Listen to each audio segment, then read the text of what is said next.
E il segretario dell'Italia dei Valori, Ignazio Messina, sottolinea che l'Europa deve essere un'opportunità e non un peso. Sentiamolo.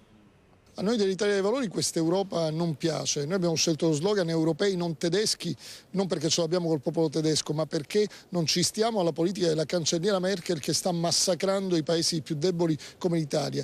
E vogliamo un'Europa diversa, non un'Europa delle banche, ma un'Europa dove al contrario ci sia al centro il piccolo e medio imprenditore, il cittadino, il lavoratore che possa avere un beneficio. Un'Europa che sia un'opportunità e non un peso per il nostro paese. Questa è l'Europa che vogliamo e per fare questo contratto collettivo di lavoro europeo, un fisco europeo, per fare in modo che le piccole e medie imprese italiane paghino le stesse tasse di quelle europee, non il 63 ma il 21 come si paga nel resto d'Europa. Terzo, le banche che finanziano le piccole e medie imprese al 2% come accade negli altri paesi europei e non al 10-12 e quindi prevedere un tasso soglia di usura europeo. In sostanza un'Europa che sia veramente al servizio dei cittadini.